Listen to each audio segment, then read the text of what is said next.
गांव की गलियों में अब भी लोगों के चेहरे पर गुस्सा और उम्मीद दोनों साफ दिखाई दे रहे हैं। गिरफ्तारी के बाद से बच्चे नारे लगा रहे हैं, बेटियों को इंसाफ दिलाना होगा, उनकी सुरक्षा करना होगा।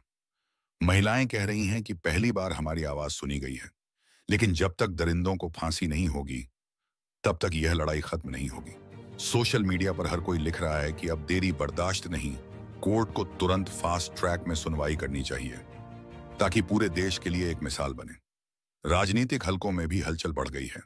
विपक्ष सरकार पर लापरवाही का आरोप लगा रहा है, आम दहम, जबकि सत्ता पक्ष कह रहा है कि सीआईडी की मेहनत साबित करती है कि कानून से बड़ा कोई नहीं। गांव का माहौल अनोखा है, कहीं लोग जश्न मना रहे हैं तो कहीं गुस्से में न्याय की मांग कर रहे हैं।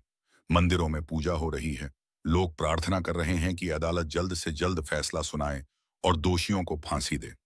बच्चों ने मोमबत्तियां जलाकर मनीषा की तस्वीर के सामने प्रण लिया है कि उसकी याद हमेशा जिंदा रखेंगे। चारों आरोपी अब गिरफ्तार हैं। सीआईडी पूछताछ कर रही है और पूरे राज्य की निगाहें अदालत पर टिकी हैं। लोग कह रहे हैं कि अगर इस बार सख्त सजा नहीं हुई तो अपराधियों का हौसला और बढ़ जाएगा। गांव की बुजुर्ग महिलाएं आंसू रोकते हुए कह रही हैं कि मनीषा ने जो सहा वह किसी बेटी के साथ न हो।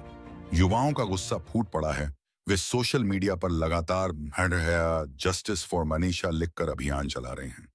रात होते ही सैकड़ों लोग चौपाल पर इकट्ठा होकर चर्चा कर रहे हैं कि अब न्याय की घड़ी दूर नहीं है।